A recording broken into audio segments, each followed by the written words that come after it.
Check, check.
folks, is time again. How y'all doing today? Out in the chat. What do you say? What are your financial goals here this morning? What do you expect out of this MTG? Anything? Nothing? No expectations, low expectations. Keep your expectations low. Van Alliance hier. Goedemorgen vanuit het Nederlands. Van Alliance, heel goed hoor. Welkom in het stream vandaag. Thanks for joining us here today. Appreciate you as always. Benson in the house. We got friends of the channel, friends of the chat. Afternoon here. Goedemiddag. Welkom. See you here. Good afternoon, everybody tuning in the Netherlands. Thanks again for joining you. Oma Kor, Oma Kos, Oma Ton. If you're watching, goedemiddag. Little coffee, little afternoon coffee. You know how they drink their coffee? No milk in the coffee in Holland in the afternoon. Maybe in the morning. It's like a morning thing. Nice to have you here. Tommy Siddons. Why are you? Nobody should be sitting on the fence. Tommy Siddons jumping right into the stream here this morning. Nice to have you with us. Tommy Siddons in the stream, if you know what I mean. Can't do a show without you. Got Benson in the house. Thanks for all the friends, Benson and friends, joining us here this morning.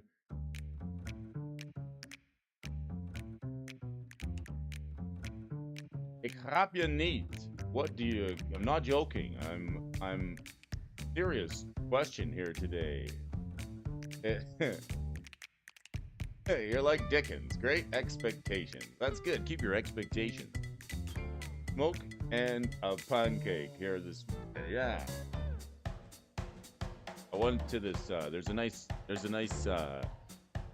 pannenkoeken restaurant in Amsterdam. It's called Carousel. It's right downtown. You can get yourself a pancake about bigger than your head. It's about, this big. Get anything on it, ham and cheese. You get with strawberries, whipping cream, you name it. What's the breakfast food of choice this morning? Let's get everybody in the chat. It's nice to have you all here. We're just getting ready to start. I got a poll up here this morning, hoping that you guys will chime in. Yesterday's question was just trying to get to know the audience just a little bit better. We got new subscriber Brandon Carl. Brandon Carl has joined us, new subscriber. So anybody who's new to the channel, give a welcome to Brandon. Thanks for joining us here yesterday. It was nice to have you join the conversation. Good. We were just getting to know the audience just a little bit better yesterday. Yesterday we were asking the question, what demographic do you fit into? Magic is now 30 years old, so is 30? Are you in the 30s group, the 40s group, the 50s, or the 60s group? Maybe depending on your age, you've got different financial goals. Maybe you're just in it for the fun of things, but maybe you're in it to make some money. Maybe you want to flip some of these magic cards. You're picking up singles, you're hoping to hold on to them for a little while. Whatever the case may be, all are welcome here. I'd like to welcome each and every one of you folks to the channel here this morning. We're gonna have a good show today. Good show planned for you folks. It's gonna be a nice one. Nice weather today. The weather's finally breaking. We're gonna get into some magic card discussion here this morning. It's gonna be a really good time. Make myself a tea here. I got some Earl Grey. Earl Grey. This morning, let's pour that cup. Pour that first cup with you folks here. Can't have it without you. Let's get into the show, shall we? Thanks for joining me. It's Brody Alfonso. Today is April 8, 19.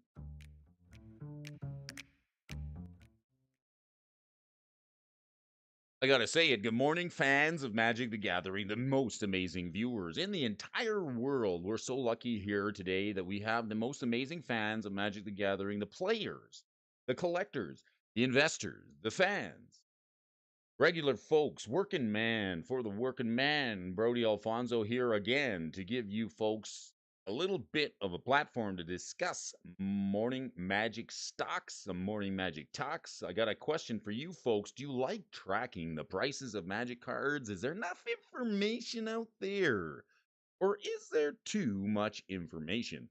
Let me do it for you. I'm doing it each and every day, Monday through Friday, on the morning show. All are welcome here. Please join the discussion with me, friends, the highest quality of viewers in the entire world. No, not the entire plane. No, the entire multiverse. That's right. We are choose quality first.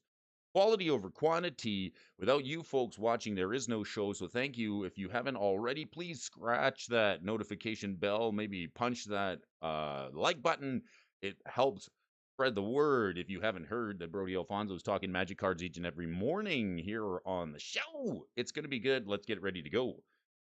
Question for you folks out there watching around the world, and I know you're watching around the world. Savannah Lyon coming in from the Netherlands. Goedemiddag. Thanks for joining us. And everybody around the world. We got friends like Johan Matuzzi from Sweden coming all the way around the world. Anybody watching from Brazil? Perhaps some folks from down in South America. Anybody from anywhere all over the planet, you're all welcome here. Got a lot of folks from the United States. I'm, of course, up in mile zero, the Alaska Highway, all the way up in Canada. Spreading the love, spreading the word, talking about magic cards here on the show. We want to get a little fun into your magic card collection. What is your financial expectations from magic cards? You get up in the morning, you see the prices go up. New set comes out. Some cards go down, some cards go up, cards get reprinted, things change all the time. There's a lot of discussion. There's new sets being spoiled. Now more than ever, it's hard to keep up. We're trying to track these prices of magic cards, trying to preserve the fun value in your collection. Some people like foils. Some people are obsessed with the reserve list. I know I am. Whatever the case may be, let me know. Vote with your mouse this morning. Are you in it for fun only? Do you care if you get anything out of it? Some people say, I don't give a rat's there, Brody. I just want to have a little fun. If nothing else, that's all I want to do. Some people, they got the 5-year plan, you know? It's hard. Good question for me to answer. Like, what did I expect out of Magic cards? You know, when I first started in Magic, I was a little gaffer, a little 13, 14-year-old gaffer, just getting into Magic the Gathering, you know, and now I'm getting up there in the numbers, and the game has changed so fast. And when I really started um firing hard, trying to pick up some value in the collection, I sort of had the idea like maybe I'll be flipping and turning products over every 5 years, you know, buy something, sit on it for 5 years, sell it, and then like buy something else and then keep doing that again. But the landscape changes so fast. And why is that?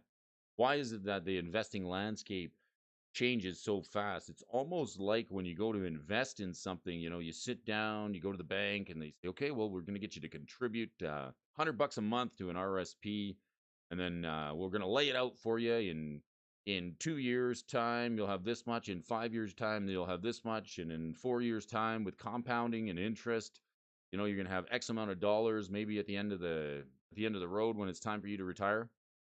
It's almost as though the financial markets don't have your personal retirement goals in mind.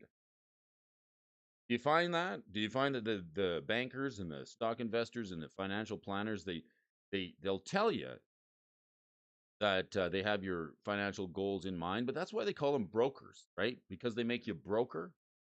It's like the stock market doesn't, it just ignores what your personal timeline is, and it just does its own thing. Stocks go up, stocks go down, the money markets move, banks fold. Like, we're in an interesting situation right now. Haven't seen this since 2008, 2009. And maybe you're new to Magic. Maybe you're new watching us on the replay. You know, you can't catch the morning show because you're at school, and you're perhaps you tune in on the after replay. There's a lot of people who watch the replay. So your comments, anybody's watching live, your comments are super important, because there's like 50 people that watch this on the replay, and they want to hear what you have to say. So keep those comments coming. So maybe the you know, some folks are busy right now. They can't make it and they catch the replay. You ever notice that? Now you're getting, you know, maybe you're 20 or 30, maybe you're young 20s, right? You got to be at a job right now. You got someplace to be. You got a boss breathing down your neck, and all you get is a paycheck at the end of the day, and you're wondering, well, what am I going to do with some of this paycheck, right? Maybe I have enough left over to play Friday Night Magic. I probably can't get myself a collector booster or two. What are you going to do with a little bit of that money so that when you turn, turn of age of the folks running a company like Wizards of the Coast, you got to remember Magic the Gathering was Magic the Gathering was created by a group of NIT students and professors, young people made Magic the Gathering. People in their 20s and 30s, right? That's who made this game. So what were they doing at that time, and how was it like what you're doing now? They were probably sitting around at a university discussing this possibilities, getting creative, putting your minds together, come up with something that lasts a long time. 50 years later, 30 years later, it'll still be around. So those folks are probably in their 50s and 60s now, and this game is still serving them well. Hasbro bought it out for a time. Said, hey, that's a pretty awesome product. So the young minds, I guess the point is, the young minds are the ones who come up with the ideas that move us, and if they're good ideas, they're gonna move into the future with be solid. So wherever you are, don't feel disgruntled if you're a young mind, you're a young person, and you look at the showcase in the store and you see those dual lands for $500 or $600 or $700, maybe even more. It could be $1,000. It seems so far out of reach. How are you going to climb up? Well, keep doing what you're doing. Tune into the show. We're going to discuss. We're going to try and discuss a little bit for each and every one of you as we do the show. We've got no plans on stopping. We're going to do the Pro Show each and every morning, talking about Magic cards, getting to know the viewers, figure out what is it you want out of Magic. Do you want to just play for fun? You're trying to complete a set of dual lands. You like one of each of them. Have you got them all, and you're just content? Or are you ready? Have you had enough? I'm selling it all. I've had enough. There's too much corporate greed at the top end of the top end of the pyramid. Seems like the old fuddy-duddies that are running the company just printing sets so that they have a golden parachute to retire in, and there's no value left in the products that they're selling. Whatever the case it is, we're going to talk about it. We're going to get to it. We're going to discuss it here on the morning show. I want to get to know the viewers, and let's do it. But before we do that, we got to warm up here a little bit. In this day and age, maybe we don't need the young minds so much, right? We're going to need those young people. Don't kid yourself. Personally, I believe it. We need young minds. We need young people. We need more folks getting into the conversation around the world. Don't be that silent. Have you heard of the silent generation? There's several different generations of people out there. There's even the silent generation. So if you're part of the silent generation, people who think the world's complicated, it's happening, it's fast, I'm just going to sit back and do my own thing and not say anything. We need to hear from you. Your voice is important. So we want to let everybody know that this show is for you as much as anybody else. Despite what the AI is doing, there's artificial intelligence out there, seems to be growing in speed, and people are worried about their jobs, right? What am I going to do? Well, let's take a look at some AI generated Magic cards. We'll see exactly how well the AI is doing in the world of cardboard development and gameplay. And if those of you are just tuning in, we're going to go over the rules here just for a minute. If there's any gibberish on the card whatsoever, we fail it, you're going to hear this sound. Sound of the buzzer. That's right. What's that buzzing, guys? Sound of the buzzer. And if it's a decent card, even if it's a little bit overcosted, if it's let's just make sure that buzzer's working real good this morning. Lunch break, right? The card's good, even if it's a little bit overcosted, if it's somewhat playable. Hear this sound here. That's right. Kylan Perdon's joining us here this morning. You're gonna hear the sound of the dinger. Let's see what the AI can do for you. Does it make any sense? Right? We got some junky Magic cards here. Anything that's gonna. Okay. All right, a little bunny, hey? Micro Super Backers in the house. Kylan Perdon is here. Benson and friends. Savannah Lyon coming all the way from the Netherlands. Time capsule. I expected an investment, but now I flip. Is looking good. You have a snowplow. I do. I do have a snowplow. All right. In the olden days, we got prices once a month, now 5 times a day, right? I used to have those Scry magazines. That's how we checked it, right? Things move so fast. Gaming Bob's, he's in the old MTG group. Hope there is some meat on the bone for my daughter to enjoy when I turn the collection over to her. God, interesting. Do you know about poffertjes? Of course I know poffertjes. I have a poffertjes pan. I do. I have a poffertjes pan. God, don't. I can't. And how about holy bowling? Those are some good eats, eh? I could use some poffertjes. Miniature pancakes. Little silver dollar pancake, right? All right, flickerets of fur. How about this? How's the AI doing? This is what we have to compete with nowadays. We used to have game designers who make magic cards. Now, faster than a speeding bullet, we can get all kinds of AI generated magic cards at the click of a button. What about this one? This white enchantment hair. 1 white and 3. You get return flickeret's fur to its owner's hand until end of turn. Creatures you control have 1/1 and have indestructible. At the beginning of your upkeep, populate. That seems like a magic card. It actually seems legit. Any takers? I gotta ask. Tom Mitchell's in the house. MTG Gaming Bob, how you doing? How was the birthday? I hope you had a good one. Everyone's coming together here at Brody's place. Absolutely. Some folks want to give their cards to their kids. He's a magic push it man. Pusher man. Coming for the money. Spendable capital put into MTG. But we're going to talk about cyclical generational wealth and how that all works. If you're a young person getting in, maybe you're starting with nothing, sort of like Brody, starting with absolutely nothing. I'd run that card. I do. I'd love this card, right? Flickerets of fur, an enchantment hair. Okay, you can return it to your hand, and until end of turn, creatures you control have 1/1 and indestructible. At the beginning of your upkeep, you populate.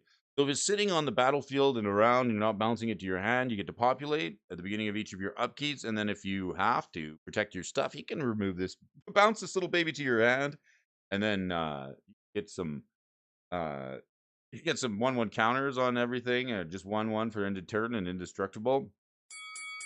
It seems fine. Seems fine. Let's give this a plus.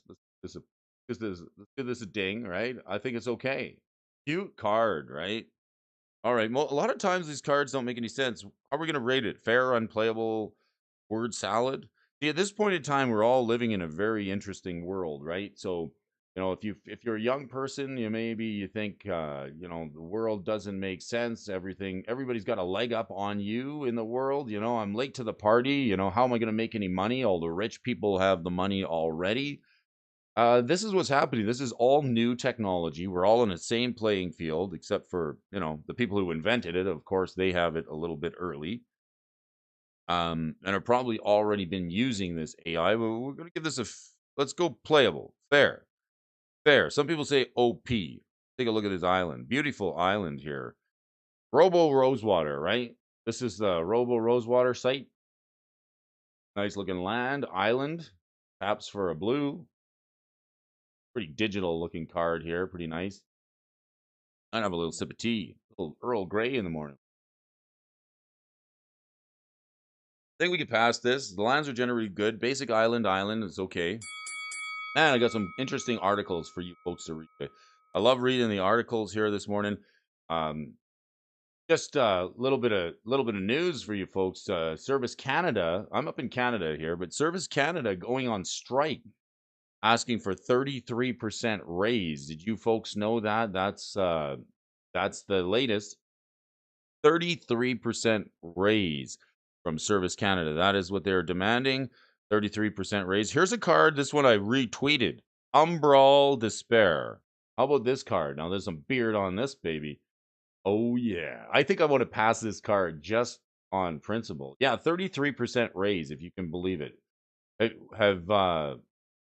you're if you're a working person, maybe walk up to the boss and say, "Hey, I want a 33% raise." See what he says, right? What do you think?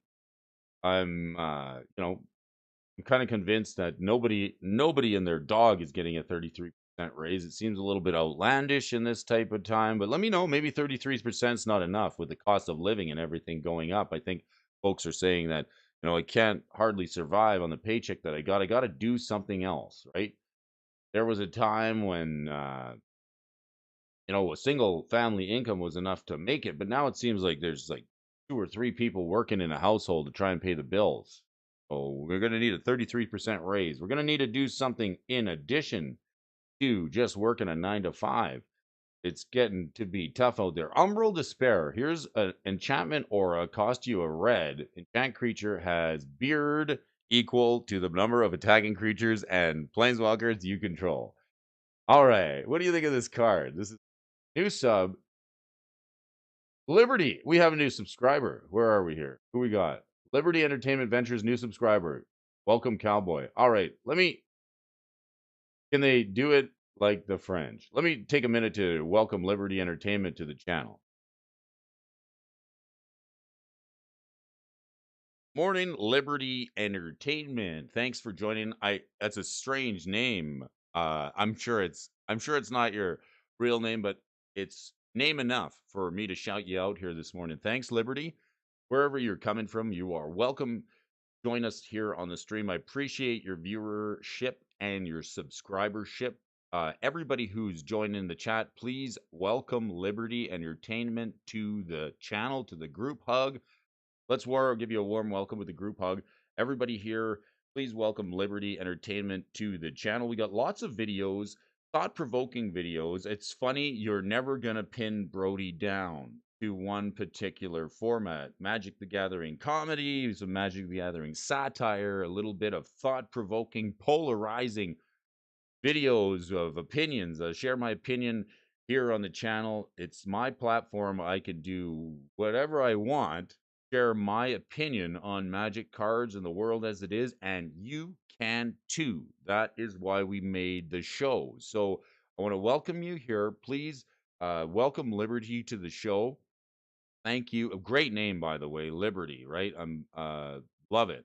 Uh, let's talk about it. All right. Welcome you to the show. This is a place where everybody's welcome to share their thoughts and opinions, just like I do. I'll try and keep it clean, let's not beat each other up too good. We're all sort of like-minded individuals. We have varying opinions, and not everybody agrees on everything all the time. And that's the point of a discussion. So if you got something to say, please leave a comment in the comment section. I hope the day is treating you well, and wherever you are, hopefully I can get to know Liberty a little bit. And what is it that you plan to do? I want to know, Liberty. What is it you plan to do with your Magic the Gathering collection? Do you want to just have some fun only? Do you care if it goes up in price? Do maybe you don't care. Maybe you get a pre-release kit, and as soon as you're done playing it, it just goes on the shelf, or you hand it over to this next person, say enjoy. Or have you been at this for a long time? Do you hold on to Magic cards, for 5, 10 years? Are you a flipper? You got sealed product that you're sitting on, you want to flip it over, or maybe you're leaving everything to your kids or your grandkids, or you're going to donate it all to some charitable liberal, uh you're just going to donate everything to charity when the time comes. I'd like to get to know. Whatever the case is, you're welcome here. Thanks for joining the stream. Thanks for hitting that like button and hitting the subscriber bell. It means a lot. Welcome. We're going to have a really good show today, and this show is for you. Thank you, everybody, for giving Liberty a warm welcome here this morning. Let's take a look at a few AI generated. Maybe it's your first time here. If it's not, maybe you've been sitting in the wings for a while. You said, no, I got to join in on the conversation. That's fine. I'm glad you did. Thanks for joining us all here today. It's Wednesday. It's April 19th. And I got to ask, do you like tracking the prices of Magic cards? We do it each and every day, Monday through Friday. I'm glad you join us and the conversation. How about this one? Umbral Despair. I feel naked without my beard. Enchanted creature has beard equal to the number of attacking creatures you control. It's gibberish, right? But this card is so fun. I want to give it a pass, but it's not really playable, right? Brody's like the beard's coming back, right? Love it, Liberty. Thank you for joining. Had to come in, join the stream, right?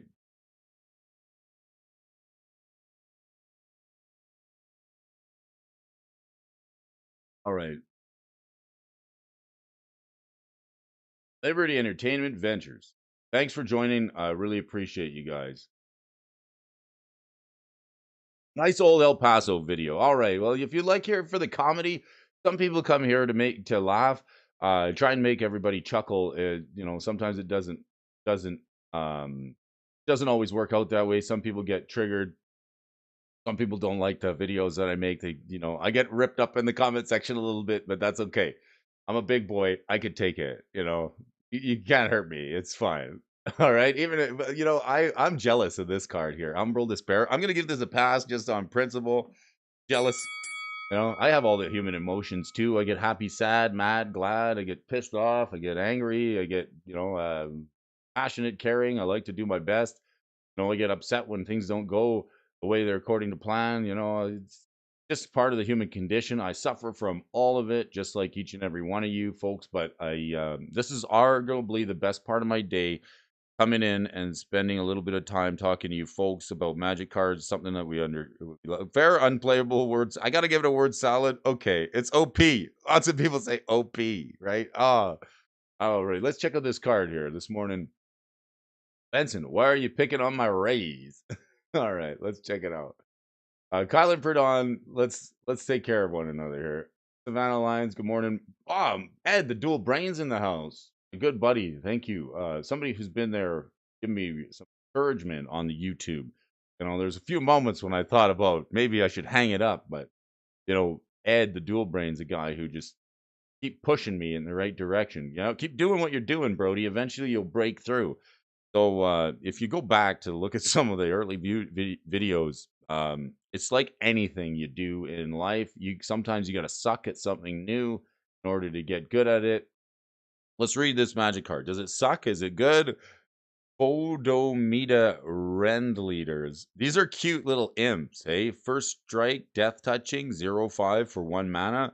Remove a +1/+1 counter from Vodomita Rend Leaders. Look at target attacking creature. You just look at that creature. Just like remove a +1/+1 counter. Look at it. I think it's kind of word salad. It's not. It doesn't. You have to put a counter on it some way. It doesn't come with a counter, so that's kind of too bad. I wish it did.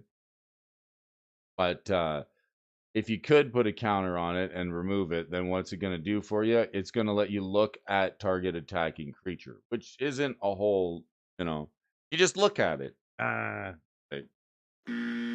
Let's give it a buzz. It's not really playable. All right. But this is the sort of stuff this is all AI generated. There's no like human thought in this, right? So we're rating this. And just so you're aware, if you're a young person in the world of Magic the Gathering, what's going on with, just like we're going to answer this fair, unplayable word salad. Let's give it a word salad. Okay.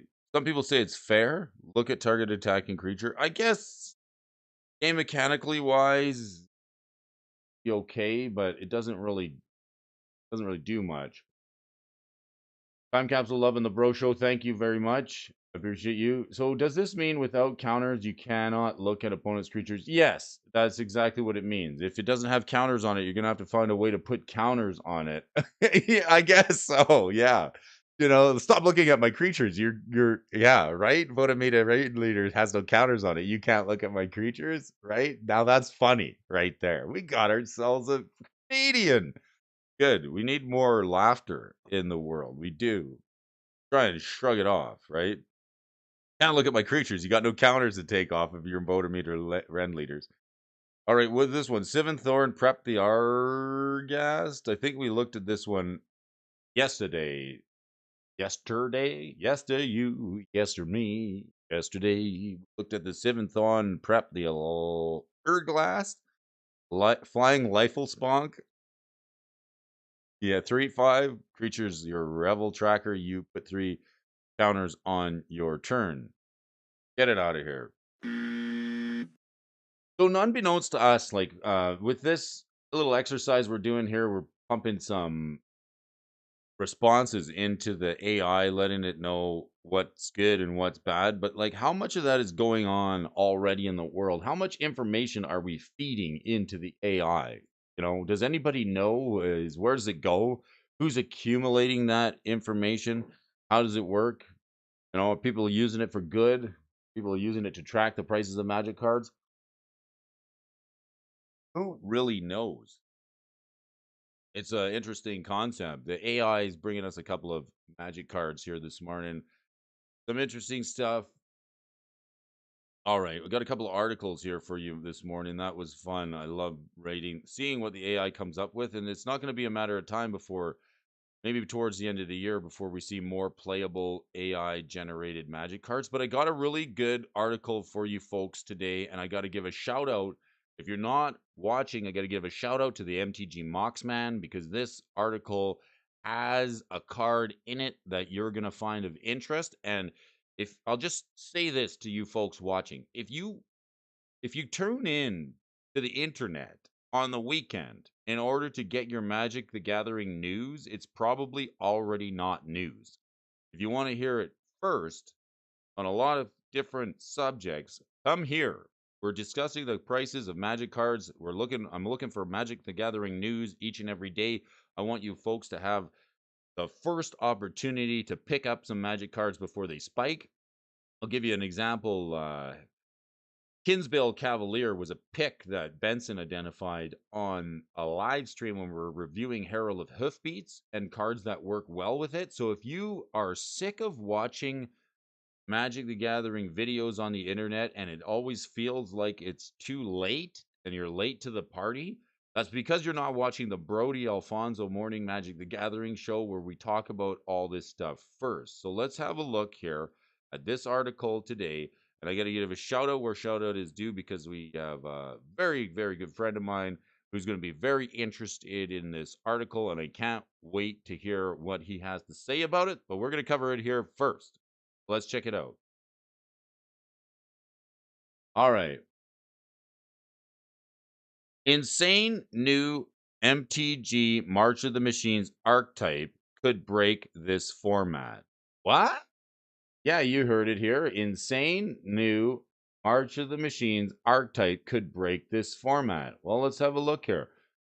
Read a little article. March of the Machines has officially gone online, and it's not taking long for our Magic the Gathering streamers to start brewing some very terrifying archetypes. Magic's newest set looks incredibly powerful, leading to some completely new strategies. One of the March of the Machines card threatens to create an archetype so powerful and pioneer that it could completely restructure the entire metagame. The deck has Run, Thoughtseize, Treasure Cruise, and a super fast combo finish. Let's take a look at the new Rona Herald of Invasion combo deck. So here's the card that we're talking about here today, Rona Herald of Invasion. This is a blue and 1 for a legendary creature human wizard, a 1/3 that says, whenever you cast a legendary spell, untap Rona Herald of Invasion, tap it to draw a card, then discard a card. 5 and a Phyrexian black, transform Rona only as a sorcery. So if you guys hear about this card, and about this excitement that's built. The first card I think about when I see this, Mox Amber, right? Shout out to the MTG Moxman. If you hear the Moxman talking about Rona, Herald of Invasion, make sure you let him know that Brody was there shouting him out. We were covering it here first. Make sure you say you've seen it here on the Bro Show before. Rona, Herald of Invasion is a 2-mana legendary creature that synergizes extremely well with legendary spells to untap it, allowing you to continue to loot, which can help return a combo piece to win the game. Fortunately, Rona's ability to untap whenever you cast a legendary spell makes combining this easily with 0-mana legendary spells. So here is the Mox Amber, legendary 0 mana. Is this going to mean a price spike for Mox Amber? Is it time for the Mox Man to shine with his plethora of Mox Ambers? All right, it could very well be, but if you can see the synergy that happens already, you play the Mox Amber for 0, it's legendary. For the sake of Pioneer, our card of interest here is Mox Amber. This card's already making waves in modern format since it's capable of going infinite with Underworld Breach and Grinding Station. This deck broke out in September last year and is still relevant in the metagame. Many players divided opinions regarding whether or not their Grinding Station approach is the best way to make the Underworld Breach archetype, but the card has nonetheless already made its mark. Fortunately, Mox Amber saw a recent reprint as part of the Retro Artifact bonus sheet, which has helped its availability in paper immensely. Mox Amber allows Rona to untap and loot for free, which allows the redundancy since Ronas can discard Mox Amber, and we need past this point because you can't play 2 of them on the battlefield. It's legendary. So if you draw an extra one, you can just discard it and do it again. is a way to bounce and recast the amber in an infinite territory. Enter reaction helix. All right, here comes the combo. All right, so if you hear the Mox, I just go over there to the channel, leave a comment, say Brody's talking about Mox Amber and this card here. He'll know what we're talking about. If you're watching, shout out to you. Maybe it's a time to pick up Mox Amber before the spike. We're going to look at the Mox Amber price chart today, pending this public release of this article over by MTG Rocks and this retraction helix. Until end of turn, target creature gains tap. Return target non-land permanent to owner's hand. So enter the combo. Astute Magic the Gathering combo player should recognize this particular card because the retraction helix tends to resurface as a combo option whenever some new untapped shenanigans are on the table. Perhaps the best known combo enabler is Jeskai Ascendancy. Retraction helix, the great tool that allows Rona, the Invasion, and Mox Amber to become infinite mana combo. Instead of looting with Rona, you can instead tap her to return Mox Amber to your hand, and then you can cast the Mox Amber for free to untap Rona. And if you add mana with the Amber, you can create an infinite blue. At this point, you only need a win condition like Diligent Excavator to mill your opponents out. And we have Tyvar, the Jubilant Brawler. The deck can go a bit further in terms of setting up combos. Tyvar, the Jubilant Brawler, synergizes brilliantly with Rona, Herald of Invasion, and puts the deck squarely in Sultai. Tyvar can reanimate your combo pieces, untap Rona, this ability, or cast it to allow Rona to tap as soon as it enters the battlefield. Enter Jace Vinge Prodigy, right? This is like the little Jace guy, right? Love it. Mox Amber is not a good investment. They'll reprint it soon enough. But if you're sitting on Mox Amber, maybe this will be a time to sell some into the market. Liberty says, Rona, I'm high on. She's great in Drafna, founder of Latnam. All right, I'll look into Mr. Splinter Twin Brain. No one wanted to watch my video about the truth dealing with Martian Machine bundles. People wanted to be lied to.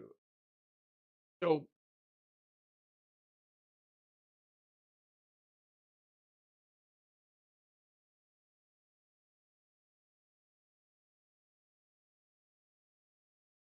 checking up on some great comments here. I do read all the comments, just so you folks know. I do read every comment.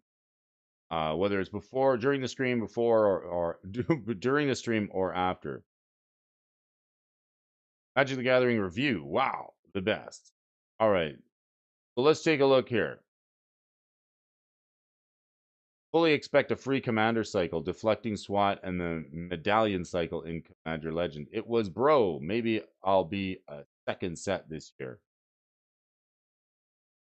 Jace Vinge Prodigy. Let's talk about it.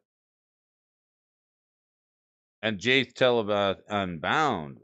For extra redundancy, we got the Vinge Prodigy, the legendary creature that loots, which helps further in finding their combo. It can, in turn on your Mox Amber if you happen to mill or discard Retraction Helix. Jace minus ability can allow you to help recur the spell, adding an additional level of consistency to the build. There's even a wackier win condition that involves Tyvar, Jace, and Canker Bloom, which can proliferate Jace to his ultimate ability after he flips, milling out the opponent. So thanks a bunch to the folks over at MTG Rocks giving us this article and a little bit of discussion on some early results here. This deck went 4-1 in an opening league with the Rona combo. The deck is a real deal. We'll be working on it this week and writing a primer for it with my Patreon tomorrow, Todd Anderson. Definitely putting up some handy on the interweb here. Here's a deck list for you folks willing to take a screenshot, and I'm going to put a copy. I might as well copy the link and put it in the comments section so folks can check out the entire deck list and the entire article. You know, knowledge not shared is just a waste of energy. That's why we like to share this information with it. Like some folks say, Rudy's a plethora of information, but I've seen that comment, but he doesn't share all the information, right? It's like some people want to like have a ladder to climb up onto the building and then they pull it up behind them, right? Here's some deck lists. It's only day one of March of the Machines Magic Online, since the paper release happened first and now the online release is happening, and streamers are looking at this archetype already and marking this deck as a potential format shaker. Credit for the early builds go to MTG streamer Tandy MTG and Twitter user Sarah Shearing. There's a lot. See, we got to give a shout out where shout out is due. So Tandy MTG and Sarah Shearing, there are lots of room for Pioneer staples in this build. Fatal Push helps keeps aggressive mana dorks off the board. Thoughtseize can disrupt your opponent's game plan while getting rid of pesky removal that helps and may stop your combo. Notably, having an opponent with Fatal Push on your Rona in response to your Retraction Helix can be rather devastating. 2-for-1, but Treasure Cruise is finally a fantastic refuel option that is further embedded and enabled by all of the looters and mill effects that are already a natural part of the combo. Many players looking to try the archetype have commented that dig through time may be better delve payoff that can find your missing combo piece, but Shearing, who is responsible for bringing this deck idea to light, currently values Gigantha as a companion over the potential consistency of dig through time. Of course, this idea is still incredibly fresh, and the optimal variant of this deck combo could look nothing like this current iteration, but while the deck seems weaker in Explorer, it could also see play if you try this on Magic the Gathering Online. Note that executing the combo takes a long time, so beating the clock can be quite challenging. All right. I find that interesting that Magic the Gathering is released in paper first in this set and then online after. It's kind of a shift in the landscape, if you ask me, when you're used to having people already solve the metagame online before it even is released in paper at the store. It puts a bit of a play advantage or a level playing field advantage back to the paper players and the people going to play it pre-release. There was a time when I would actually be able to grind Arena for a week before pre-release and solve the metagame, figure out which cards were good in draft and which weren't. And it feels kind of a little bit, like an advantage when you consider that. I'm pretty happy to see a return to paper play first. It could happen something to do with the bugs and that are happening online with the amount of card interactions that have to happen in order to play Magic the Gathering online. So what do you think? Are you happy that paper is released is going to be released first for March of the Machines and one other set? I think Lord of the Rings. It'll be available in paper first. Let me know in the comment section. I'd like to know what you folks think. I do have one other article here to cover here. It's an interesting one from Steve Heisler. History restapled, power creep for dollar creep. I want to give a shout out to Steve Heisler over the stock desk and some of the folks over there who are working hard to bring us some content. This is an older article, but it's a good one. I uh, haven't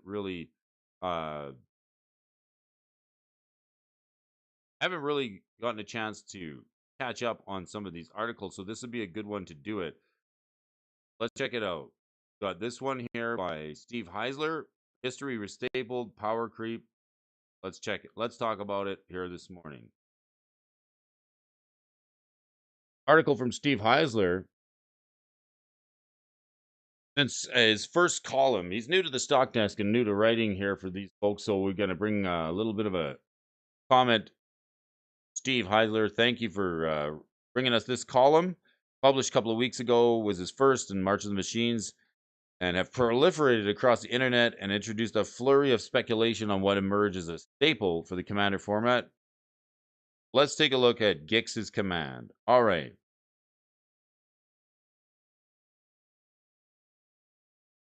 This command.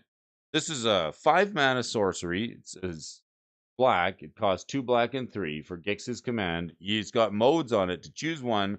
Put 2+1/+1 counters on the top on up to one target creature. It gains lifelink until end of turn.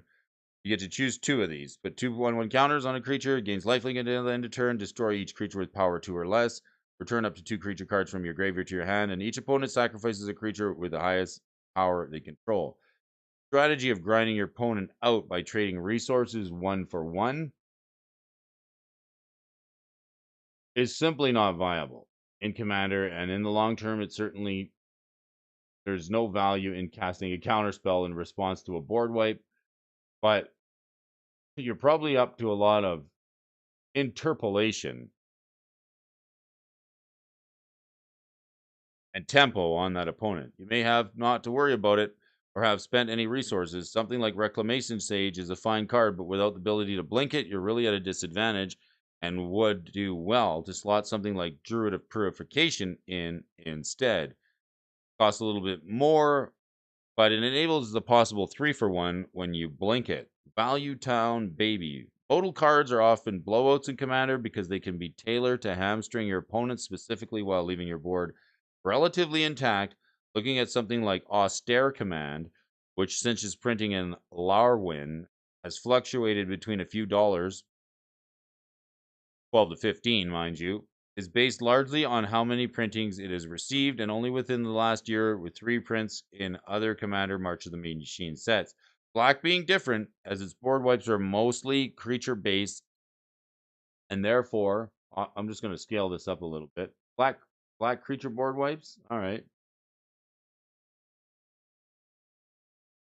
get a little bit larger, large and in charge.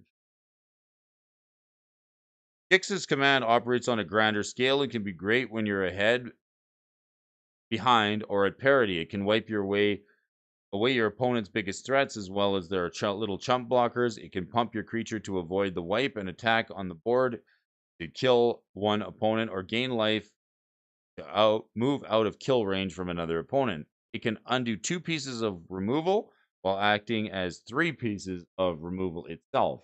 Each mix and match possibility represents large swings in the game state and substantial tempo shift in your favor. I expect the card to become more popular as word gets out. Buy one for each of your black creature-based decks now while the Brothers' War is in heavy rotation. So a speculation from Steve Heisler that this card here, the rare slot, Gix's Command, is cheap right now. It's only 50 cents. Maybe this is a card that could actually be pretty darn good in Commander. 50 cents, right? Maybe. Are you willing to spend the 50 cents? I'm going to write this down. I've got a list of cards that I'm trying to accumulate, and I got some interesting mail opening videos, folks. Going to bring us to our next speculation here from Steve Heisler. Brazen Cannonade. This card's pretty cheap right now. It's coming in around the $4.20 coming in around the 420 price point. For a red and 3, whenever an attacking creature you control dies, Cannonade deals 2 damage to each opponent. At the beginning of your post-combat main phase, if you attacked with a creature this turn, exile the top card of your library until end of combat. On your next turn, you may play that card. Jumpstart 2022 had a bad timing. Dropping amid the deluge was sets we've experienced over the last few years. Nestled after the Brothers' War, just before Dominaria Remastered sucked the wind out of its sails. It's a shame because many of the cards in that set are fun, flavorful, powerful, and also heavily priced. Thankfully, Brazen Cannonade is one of the best of the bunch. It's $30 at the moment and well worth the price. For mana, you get to essentially both halves of the Outpost Siege with huge upgrades. Few red cards ping opponents directly from creatures dying, and this one deals 2 damage per creature dying to each opponent, representing a 6-point life swing. Blood Artist, more like an aristocrat's. The only restriction is that the creature has to be attacking. While I'm no professional magic tactician, I can safely speculate that the creatures will be attacking not long after this hits the board, especially if a sack outlet is so. Which brings me to a second half of the card, which is exiling something off the top of your library and getting to play it until your next combat. As Layella the Blade Reforger player, Impulse Draw that offers an extra turn to play as Light Up the Stage and Reckless Impulse is harder to find and is far superior to the usual until end of turn clause. Yeah, see, this is way better until your next combat stage you get to play it. None of the other once per turn impulse cards afford such flexibility. Plus, this one works with the turn you play it. I suppose there's also a case to be made for the card. It can't help you recover from behind a board wipe, but it does allow you to win out of nowhere in a way the others can't match. Outpost Siege is obviously the closest approximation to this card. It's a bulk and it's got to go all the way to Vicious Shadows to find anything even close to the damage output. Vicious Shadows, 7 mana. Whenever a creature is put into the graveyard, you may have Vicious Shadows deal damage to target player equal to the number of cards in that player's hand. Holy smokes. Despite being a clunky 7 mana enchantment that doesn't draw you cards, it's close to the same price as Brazen Cannonade, and the once per turn cards are all bulk, as Wizards of the Coast continues to iterate on the effect, as we've seen recently with Visions of Phyrexia. This is the one that says, at the beginning of your upkeep, exile the top card of your library. You may play it this turn. At the end of your end step, if you didn't play that card, exile this turn, create a tap Power Stone. And Professional Facebreaker, this is a card that I actually like. 2/3 with Menace. Whenever one or more creatures you control deal combat damage to a player, you get to create a treasure token. You sack a treasure token, exile the top card of your library, you may play it this turn. So observation decks, in free time away from obsessing over Magic stocks, Steve Heisler really likes to distance himself from the mental headspace and instead obsess over the minutiae of commander decks, and would love for folks to check out his Moxfield page. So if you desire, let me know your thoughts, and many are at work in progress at the moment, but I think you'll get the gist. Steve Heisler, writer and pop culture journalist covering comedy, games, television, film, and tech industry. From work began with the Rolling Stones, GQ, Variety, a Fast Company at the Chicago Sun-Times, began collecting Magic in the 4th edition, plays Commander, Modern, and also enjoys tennis and Dark Souls family video games, supporting live comedy, and lives in Chicago with his cat, Rosie. Thanks, Steve Heisler, for bringing us this article here today. I'm going to catch up on some comments here for you folks. And we're going to get into some movers and some shakers.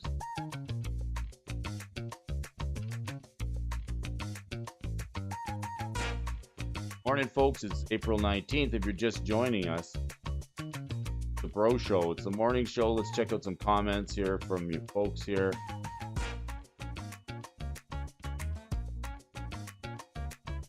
People thinking Mox Amber is going to be reprinted in the Commander Masters. Good point. Kylan Perdon says Mox Amber is going to be a reprint.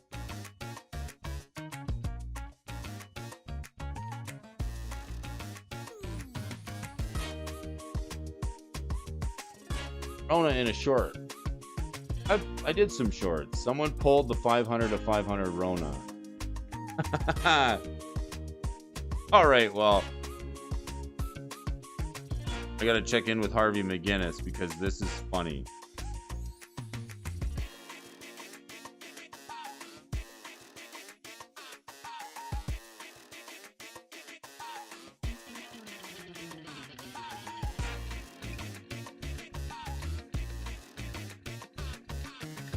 The prices of these serialized cards. Here's one for you. This is the one of how many Grand Arbiter, right?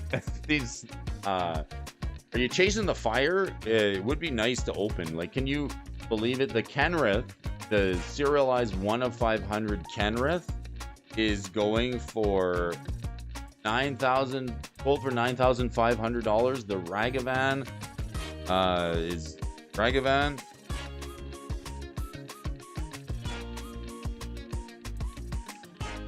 Emerald Pilferer is all the rage. It's incredible what people are spending for this. I am not spending $1 on these serialized cards. I think it's just hype. Let me know. Is that going to be a viable investment? Poll here. Check the poll, folks. Astrid Media. Good morning, Astrid. Thanks for joining us here this morning. Astrid Media is here, another patron of the channel. Thank you very much. I appreciate you for joining us this morning. I got a question for you. Are the serialized cards a decent Magic investment?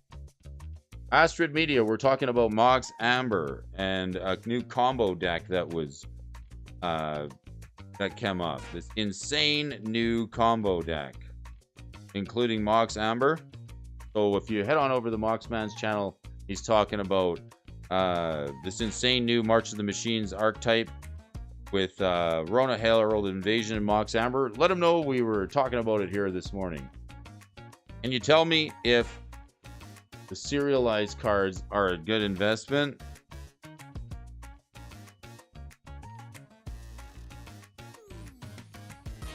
Want to know what you folks are thinking. Are you going to pay $9,000? Robert O'Brien's here. YOLO it out loud.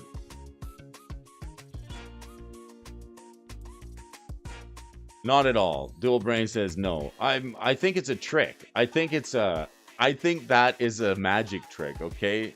Personally, I don't think so. If anybody's spending $10,000 on a Ragavan, it's a fugazi. So, if you want to chase that hype train and pay $10,000 for the serialized 1/1 Kenrith or the serialized 1/1 Magic Ragavan, I think not. I think it's a way to. It's like the Dutch tulip trade, right? It's totally like that. And Savannah Lions might be able to help me out on this one. If you know what happened with the tulip craze in the Netherlands once upon a time, people were selling bushels of tulips for, hundreds of thousands, hundreds of dollars, hundreds of guilders, hundreds of euros for the tulips. Just because they were able to sell it to the next person for more money. I think it's an inflated. It's very risky to do that. I can't see anybody making. The only person who's going to be making good money off that is the person selling it. If you can get it, don't buy into those. I wouldn't recommend it. Of course, in 5 years from now, if we look back at this stream and the 1 of 500 Ragavan selling for $50,000, you're going to say, bro, I told you so. But I would say it's probably not, if you're just trying to make ends meet, I wouldn't spend your rent money on the 1 of 500 Ragavan. No way. Or any of the serialized cards. I hope you open one. But there's an interesting story going on Twitter. There's somebody who paid $9 for a serialized card because the store that was selling it didn't know what it was.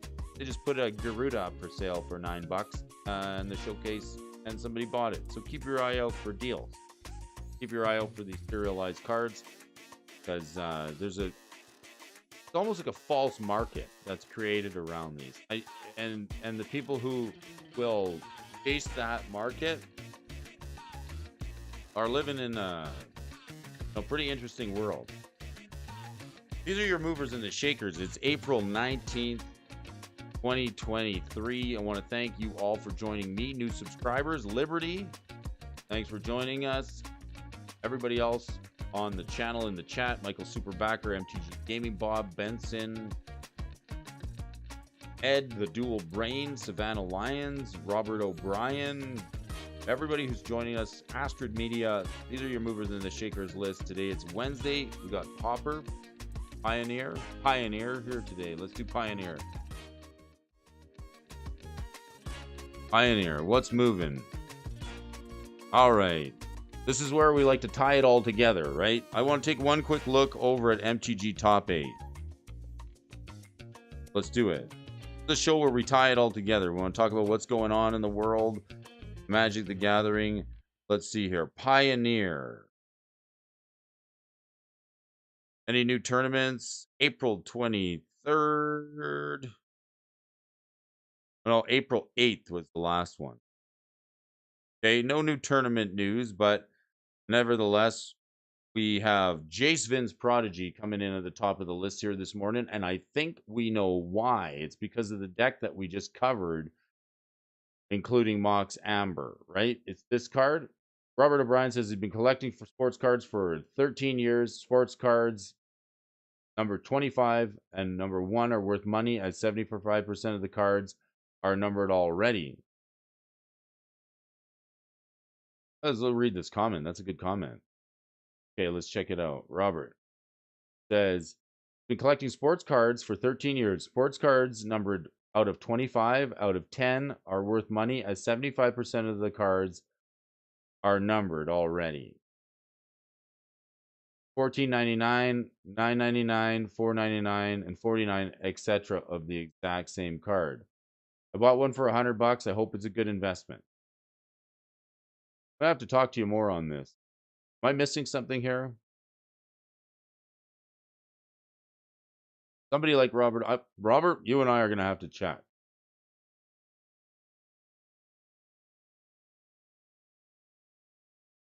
The uncommons have more value than the rares.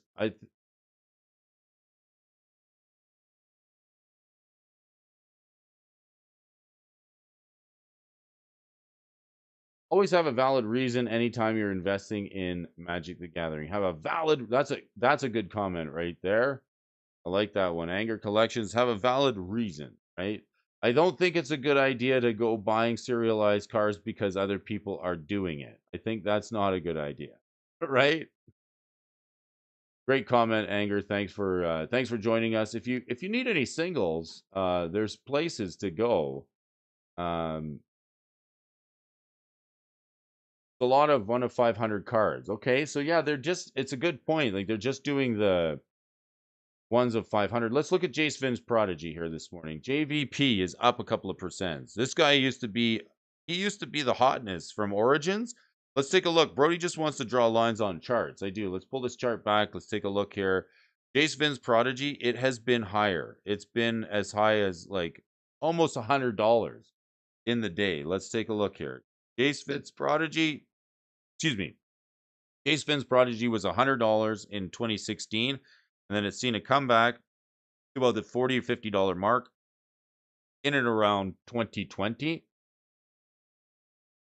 And now Jace Finn's Prodigy sits at around $9, $10, and is not seen a lot of love. So this is an example, like if you bought into Jace Finn's Prodigy in around 2016, I know it was a card that was being played when I was, in Kaladesh, and it was kind of expensive just coming in before Kaladesh.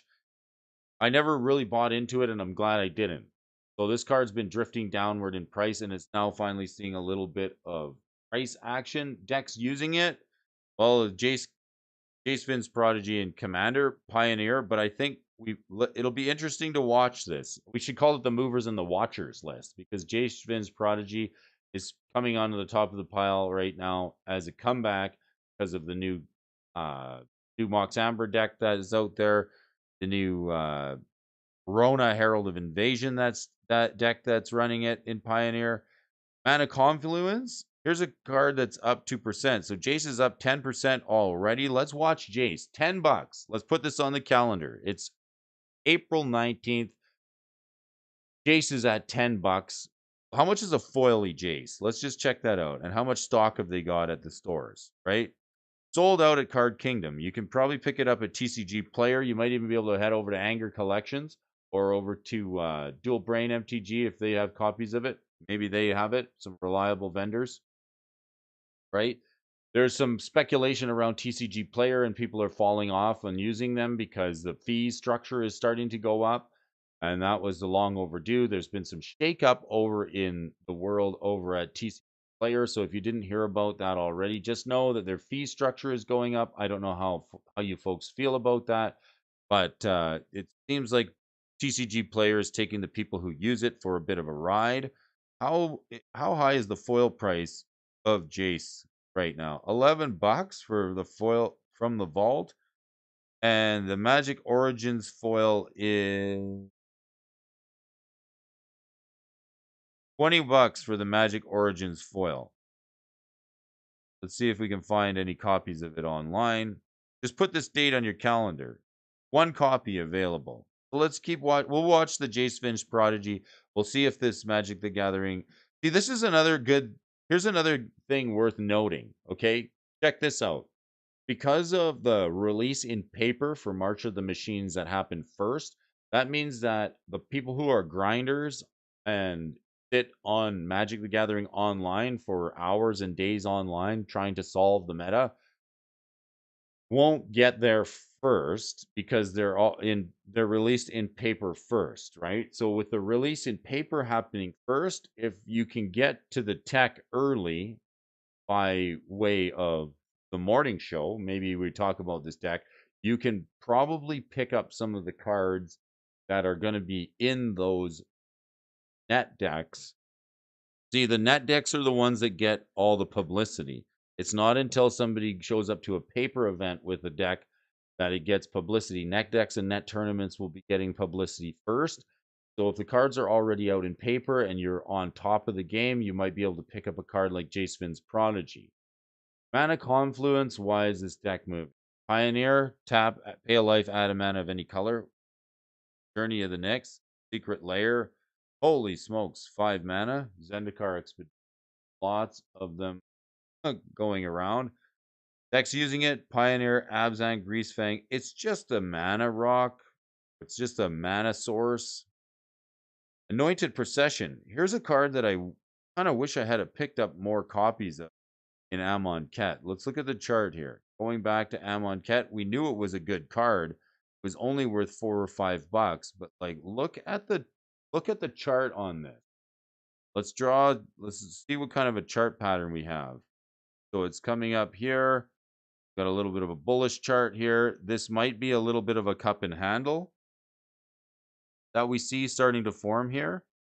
Just tune down Brody's pencil. This looks like definitely a cup and handle right here. I can see this Anointed Procession going the way of Doubling Season. It's already kind of up there in price as it is. $40. Here we have a cup and handle pattern. This seems very bullish.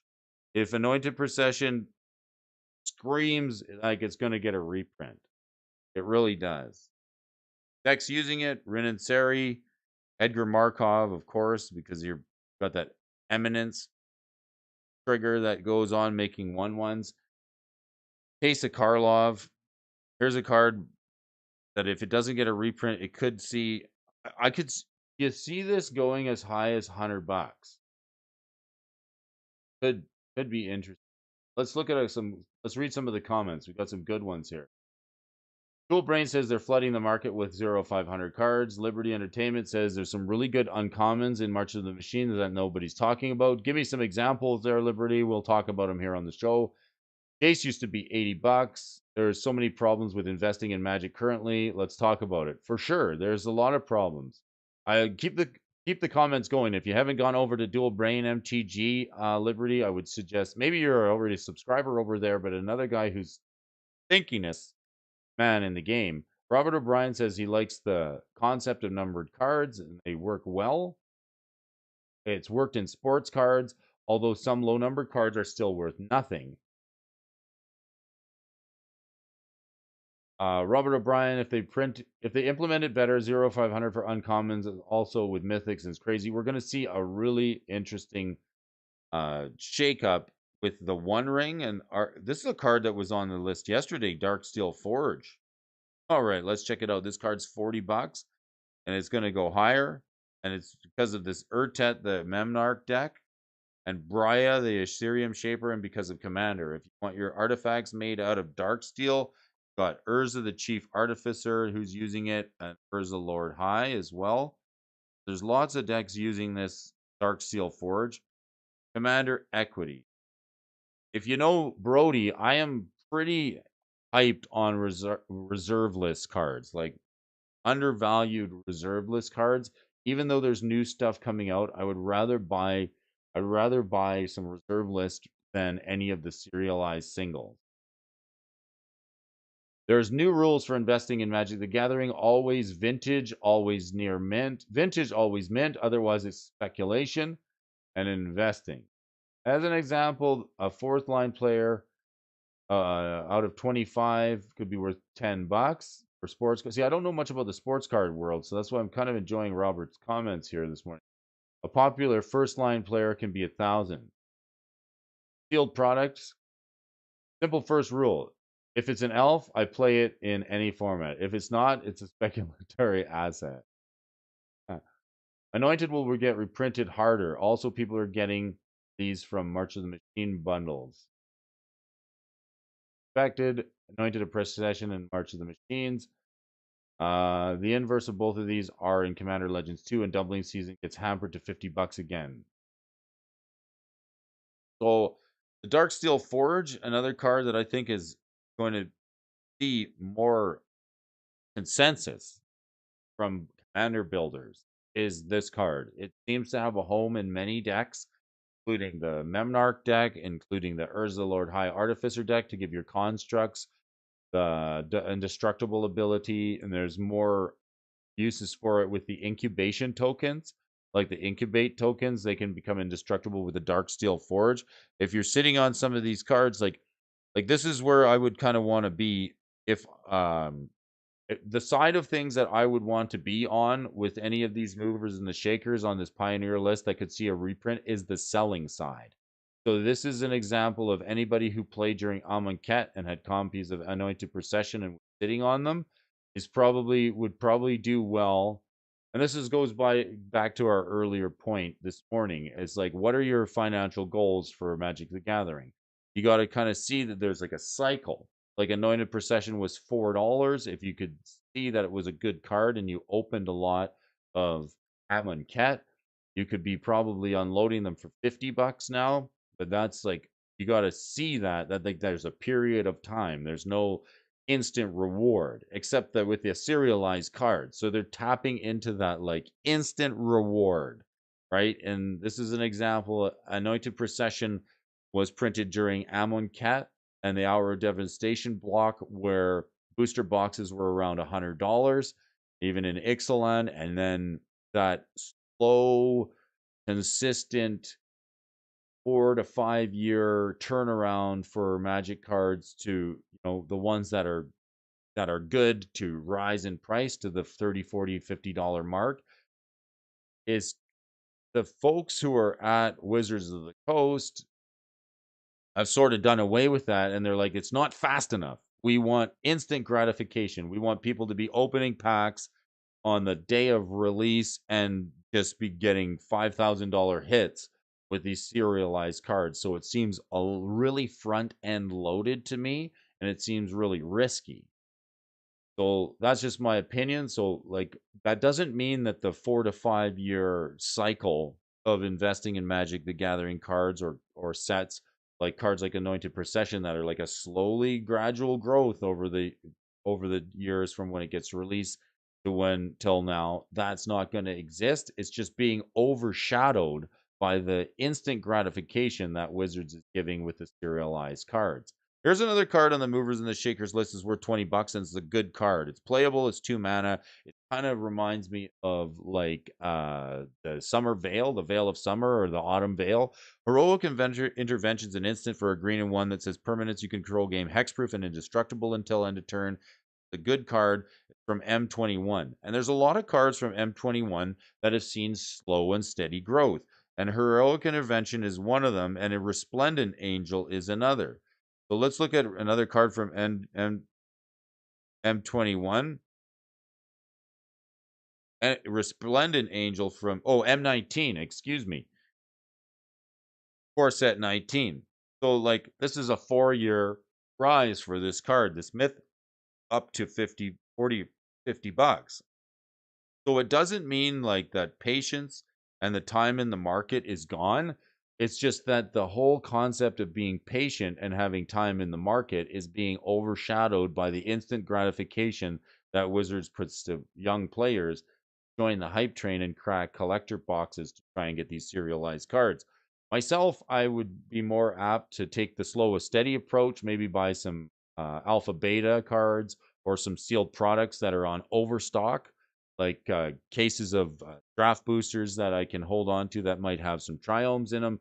I think that's a better place to park some money, knowing that that I've got them on sale and I got them on a discount. And there's a lot of people that have been getting out of Magic since the dawn of Magic 30 and the anniversary packs that were printed, and toying around with the possibility that there's going to be some reprinting of the reserve list. Heroic Intervention, where are we playing it? Decks using it. There's a lot of good use cases for it, but the commander format is primarily where we're going to see it. This is another example of let's smack it twice.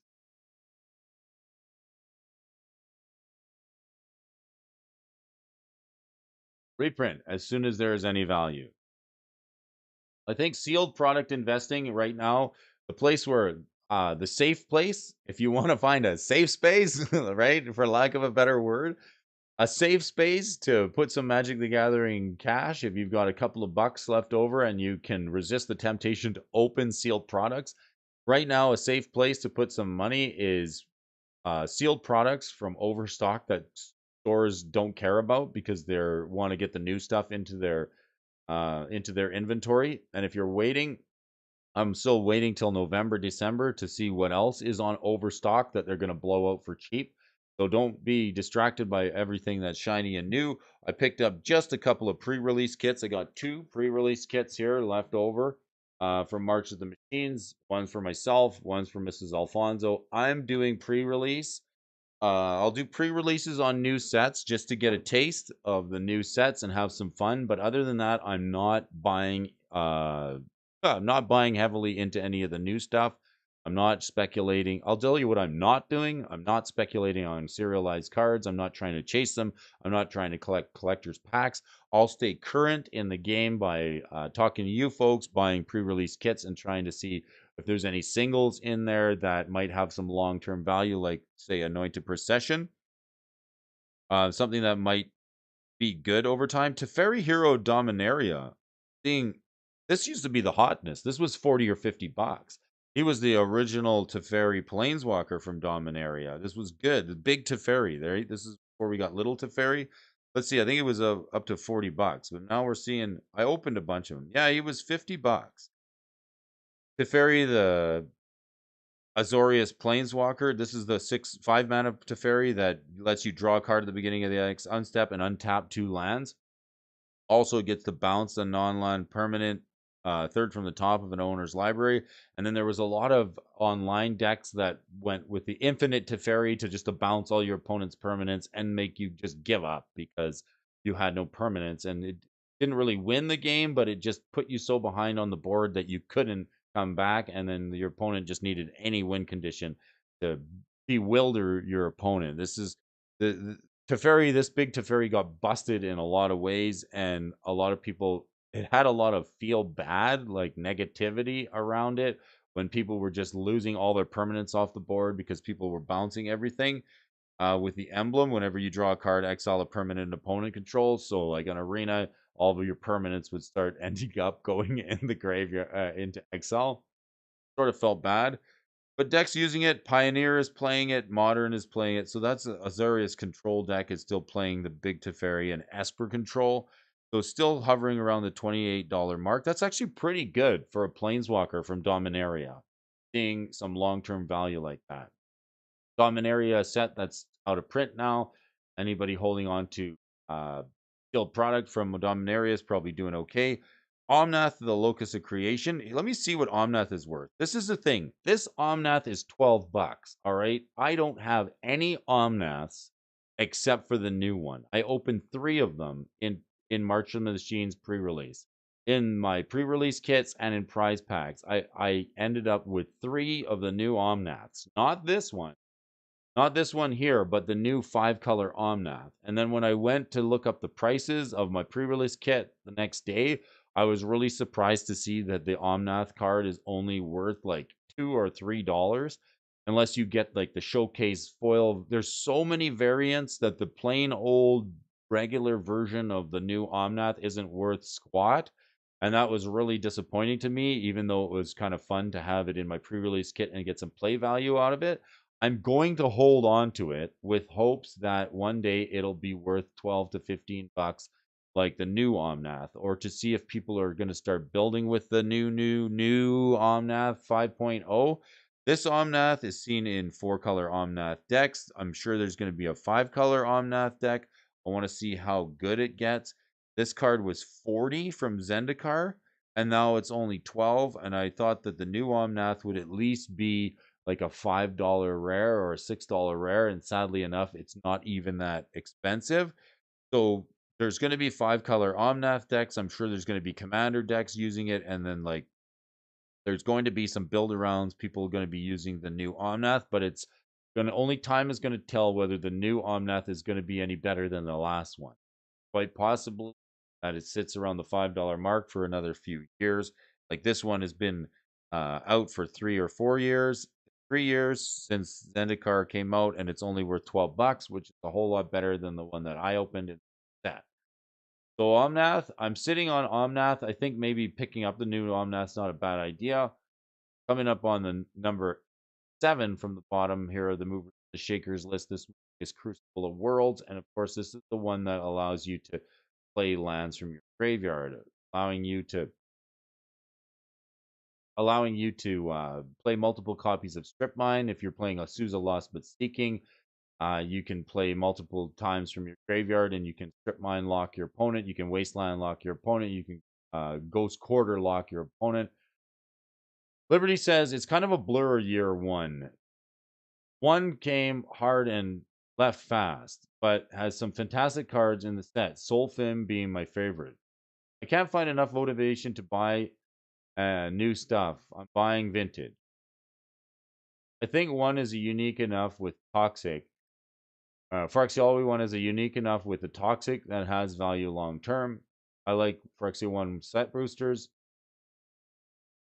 There will never be more. OG Seal, there will never be any more.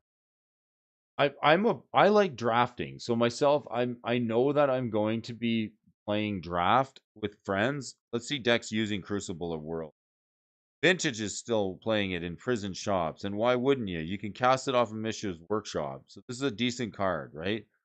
Golos, Tireless Pilgrim, Lodestone Golem, Phyrexian Revoker cards that are playing it. Crucible Worlds. Watery Grave, the land that taps for black or for blue. Enemy fetch lands. What do you think, Dual Brain? Our enemy fetch lands is now a time.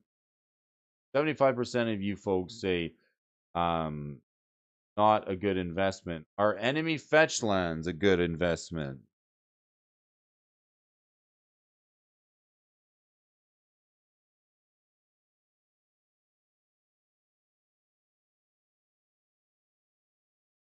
Let me know in the comment section. I got a poll going for enemy fetch lands. There's some articles out there that's saying, and Harvey McGinnis and a few other folks are saying that the enemy fetches are now a good point.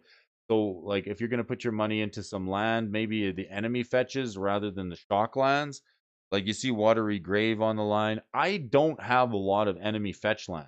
So, for myself as a player, somebody who wants to build Commander, somebody who wants to build, always going to revisit Pioneer or Modern. Like, if there's an event near me, I'm definitely going to be slaving up a Modern deck, and the enemy fetch lands are going to help me do that. So maybe that's a better place to look. When everybody's looking over here at serialized cards, Brody wants to be looking over here at Alpha Beta Unlimited cards, enemy fetches, modern staples that are kind of at a low. Modern's always risky because reprint possibility, but these shock lands and fetch lands don't seem to be getting a reprint in a cycle like they used to. Like every 2 years, we're going to get this. And that was sort of something that people said, every 2 years we're going to get a cycle of shock lands. And then every 5 years we're going to get a cycle of fetch lands. But we haven't seen a reprint of the enemy fetch lands in a while. Price point will stay solid unless Modern improves. Yeah, Modern is sort of falling out of favor, right? Modern was hot. Let's take a look at this card. Door of Destinies. 4 mana, enters the battlefield, choose a creature type. Whenever you cast a spell of the chosen type, put a charge counter on it. When you creatures you control the chosen type get +1/+1 for each charge counter on it. From N14. Can you believe this set is 9 years old? Like, can you believe it? We got Morningtide foil. This is a nice one. Morningtide foils. And I'm going to leave you this with this one. Let's go. Let's go cards, prices by set. Let's go Morningtide. Let's go cards, prices, modern, Morningtide. So right over here, and I hope you guys join me. This is what I'm gonna leave you on this note here. Morningtide foils and Lorewind foils. Okay. I would be looking here, and even Eventide foils. So let's go, because I've already hit these up once. I hit up Shadowmoor foils a few years ago. I hit up Larwin foils just a few weeks ago.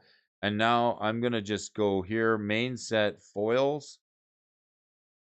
Let's take a look at Morningtide foils. If you want to know if you're going to be looking for modern cards, I would be hitting up this list right here. I would be hitting this up. Morningtide foils, main set foils. What's the most expensive foil available in Morningtide? Let's see it. 35 bucks for Bitter Blossom. Okay, we know that's seen at reprint. Scape Shift, $100.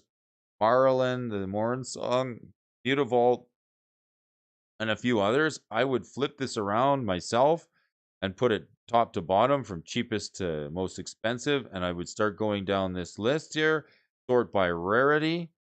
You want to know where Brody would be looking right now? If you're looking at Morningtide, Lowerwind, or Shadowmoor, I think this is a good place to look. You can get some Morningtide foils here for $1. Stench Skipper. Here's a rare from Morningtide. I would be, at the end of turn, if you control no goblins, sacrifice Stench Keep.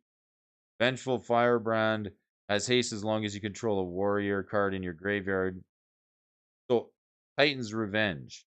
So, any of these Morningtide foils for around the $1 or $2 or even maybe creeping up to the $3 or $4 mark, anywhere in here, I think this is a place to look right now. Morningtide foils, ones that are actually mechanically sound and have synergy, or may have synergy with upcoming creature types or upcoming archetypes. I would say Lorwyn. I would do the same for Lorwyn foils, Morningtide foils. At this point in time, I think that's where I would be looking. Just a little personal note. Where to look? Look in the dumpster. Find the diamonds. Pull them out, because it's no different than Kinsbale Cavalier that Benson was talking about. I would look for some Kithkins, perhaps, right? Some creatures that are going to get a creature type support in the future. Look for some Kithkins. All right, that's it. My time is up. I've got to run. I want to thank each and every one of you for joining me here on the morning show. Thanks again. Comment section and everybody who joined in on the morning show. It was a good one. I enjoyed my time with you folks. Your time is valuable, and I know you don't have time to waste. So thanks for joining me at the place, the morning show, the Magic the Gathering stock desk, the talk desk, where you folks get to join in the conversation. Let me know what's on your mind. Are you buying the serialized cards? Are you staying away from it? Are you looking for sealed products? Maybe you're just going to say Alpha Beta Unlimited cards for me.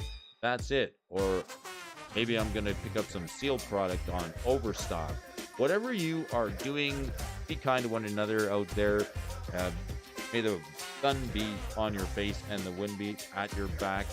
Don't forget to attack that subscribe button, the like button, so we can continue to get the Bro Show to grow. Thanks for joining the conversation. I appreciate each and every one of you, including new subscribers. Liberty, thanks for joining, smashing that button. It really helps to get the channel moving on up in the world. And the highest quality fans of Magic the Gathering, thank you all for joining me. Once again, we'll do it all again tomorrow. It's going to be a good show. Enjoy your day. Talk to you all really soon. Michael Superbackers in the house. Friends from Boston. How you all doing? MTG Gaming Bob out there. Coming in from Ohio. Savannah Lion from the Netherlands. Johan Matuzzi, shout out to you. I never saw you today, but Robert O'Brien, stay classy. We'll talk to you soon.